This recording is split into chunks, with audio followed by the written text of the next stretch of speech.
मोटी कमर वाली बहू पार्ट 2। अरे याद है ना वो मोटी सी कमर वाली बहू? उनके दिन अभी भी नहीं फिरे। वो फिर एक बार अपनी कमर को लेकर चर्चा में है। कैसे? देखिए। क्या करूं, मेरी मोटी कमर का सब मजाक उड़ाते हैं। माँ जी तो ऐसे करती है जैसे मैं कोई डायन हूँ।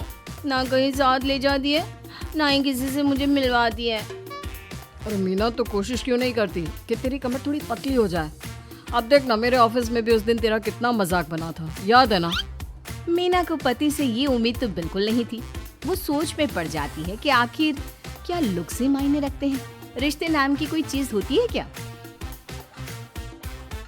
पापा पापा, मेरे स्कूल में फंक्शन है, सबके मम्मी पापा आएंगे, आप भी आना कल। अरे नहीं बेटा, कल तो मेरी जरूरी मीटिंग है, कल नहीं हो पाएगा बेटा। अरे मैं हूँ ना, मैं आ जाऊंगी। क्यों? नहीं नहीं माँ, तुम रहने दो, तुम्हारे लिए तो 2-2 चेयर लगाने पड़ जाते हैं और ऊपर से सब तुम्हारा मजाक बनाते हैं। ना बाबा ना, मेरे स्कूल में तो आना ही मत। मीना का दिल तो ये सोचकर और छोटा हो जाता है। वो किचन में जाती है और खाना बनाने लग जाती है। खाना बनाते बनाते उसे मुन्ने के जोर से रोने की आवाज आती है। अरे क्या हो गया मेरे बेटे को? मेरा बच्चा गिर गया है। इतनी बार कहा है कि भागा दौड़ी ना किया कर। मीना जल्दी से बच्चे को उठाती है, इसे कमरे में ले जाती है और सुला देती है। माँ, कल मैं गिर गया था तो किसी ने मुझे नहीं उठाया, सब मुझे डांट रहे थे, लेकिन तुमने मुझे उठाकर यहाँ बेड पर लिटाया। और रात भर तेरी कमर में मालिश भी करती रही।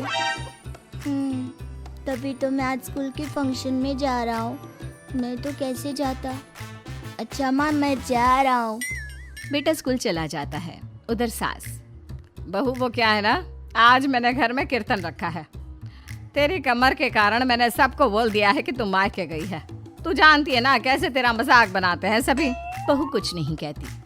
पर माँ जी, कीर्तन में बैठने का तो मेरा भी मन था। हाँ तो किसी और शहर चली जाना जहाँ तुझे कोई जानता ना हो, वहीं किसी मंदिर में बैठ कर ले लेना हरि का नाम अच्छा जा, जल्दी से काम पर लग जा। मीना को सास की बात पर रोना आता है, लेकिन देखिए किया भी क्या जा सकता है। हमारे यहाँ तो ये रिवाज है ना, जिसका चेहरा अच्छा वो राजा, नहीं तो सब रंग।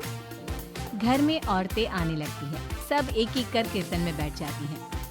अरे मुन्ना जा, तो किचन में मैंने प्रसाद बना कर रखा है, ले आ। अरे क्या क्या कर लेती हो बहन जी, एक तुम्हारी बहू है बस कमर का कमरा बनाए बैठी है।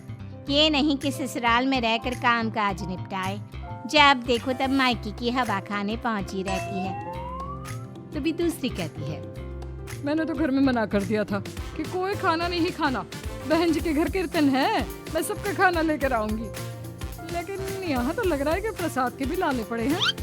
अरे कर देना पागलों वाली बात, खाना भी बना कर रखा है मैंने। अरे कमला, जा जाकर कीर्तन के बाद जो मैंने खाना बनाया है ना, सबको लगा देना अरे बहू से ज्यादा तो आपके साथ ये कमला ही रहती है। हाँ तो क्या अब नौकरानी से करवा देती बेटे की शादी कमला किचन में जाती है, जहाँ बेचारी मीना पसीने से तर खाना पीना और किचन के काम में लगी होती है। कैसी हो भाभी, ऐसी सास के साथ कैसे गुजारा कर रही हो? पता है बाहर कह रही है कि सारा खाना और प्रसाद उन्होंने बनाए हैं। अरे कोई बात नहीं ना कमला, वो क्या है ना, मेरी कमर मोटी है, इसलिए वो मुझे किसी के सामने नहीं ले जा सकती हैं। अरे तो मैं कौन सी सुस्मिता सेन हूँ, लेकिन देखो मेरी सास मुझे कितने गर्व से मिलाती है सभी से।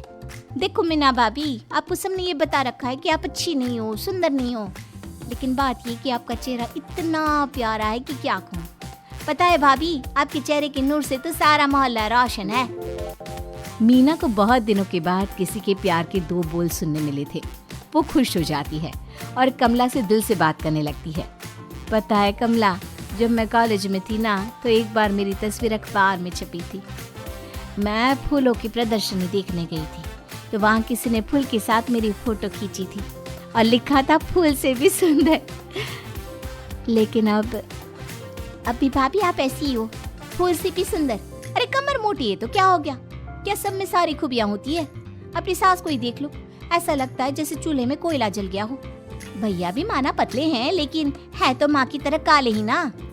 वो तो भला हो भगवान का कि मुन्ना आप पर गया है, गोरा और सुंदर। मीना को कमला की बात समझ में आ रही थी। पहली बार किसी ने उससे अच्छे से बात की थी तो उसे रोना आ जाता है। भाभी एक काम करो ना, कुछ दिनों के लिए मायके होकर आओ। यहाँ तो ना भैया को आपकी कदर है ना ही सास को, और बेटा भी आपको इन लोगों के कहने पर दूर ही रखता है। मीना को कमला की बात ठीक लगती है।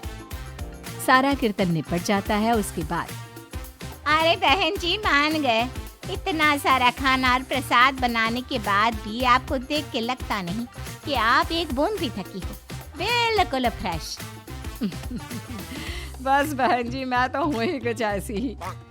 सभी चले जाते हैं। तब जाकर मीना किचन से बाहर आती है। अरे कहाँ जा रही है? थक गई हूँ मैं, चाय लेकर आ जा। माँ जी चक्कर आ रहा है, सर दुख रहा है, कब से किचन में बंद थी, गर्मी में पसीना भी बहुत आ रहा था, जरा कमरे तक जाकर पसीना सुखा लूं। अरे तो होती ना कम से कमर की मालकिन, बिठा देती मैं सबके सामने। अब क्या आपने बेइज्जती कराती?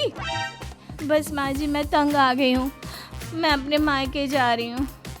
जब मेरा होना आप लोगों को इतना अखरता है तो मैं क्यों यहाँ रहूँ, क्यों ना मैं माँ के पास जाकर आराम ही करूँ। तभी वहाँ पति आ जाता है। देखो ऐसा नहीं है, लेकिन हाँ कुछ दिनों के लिए तुम जाना चाहती हो तो हो आओ, लेकिन यहाँ हम सबको तुम्हारी ज़रूरत है।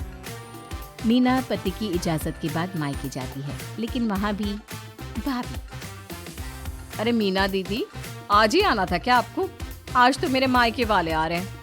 दीदी आपकी कमर का मजाक फिर बनाएंगे वो लोग। अरे मीना एक फोन तो कर देती आने से पहले। अरे मीना क्या हाल बना रखा है शरीर का, कितनी प्यारी बच्ची थी हमारी, क्या हाल कर लिया।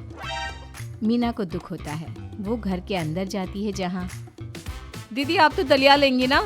सबके लिए वैसे आलू के पराठे बने हैं, मैं जानती हूँ आपके फेवरेट हैं आलू के पराठे, लेकिन अब आपका शरीर ऐसा है कि आप तो दलिया ही खाओ। मीना को समझ में नहीं आ रहा था कि ये क्या हो रहा है। हर कोई जो अपना है वो क्यों उससे ऐसा व्यवहार कर रहा है। मीना दुखी होकर पास में रहने वाली अपनी सहेली के घर जाती है। सहेली का पति बोल पड़ता है, अरे ये कौन है, कौन है ये? मुझे इसी की तो तलाश थी। मीना उसके पति के इस तरह के रिएक्शन से परेशान होकर वापस जा रही होती है कि अरे मीना बिना मिले ही जा रही हो?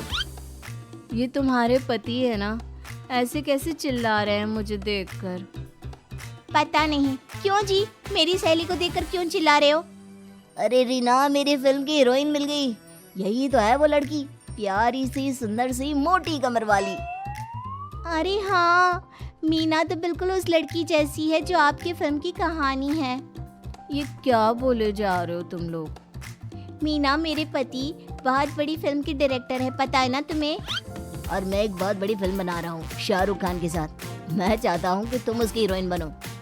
हाँ मीना हाँ, प्लीज ना मत कहना, और इसके लिए तुम्हें करोड़ों रुपया भी मिलेंगे। मीना मन में सोचती है कि जो दुनिया उसे मोटा और भद्दा कहती थी उसे जवाब देने का यही एक रास्ता है। मीना फिल्म में काम करने के लिए हाँ कर देती है और फिर सारे शहर में मीना की फोटो शाहरुख खान के साथ लग जाती है।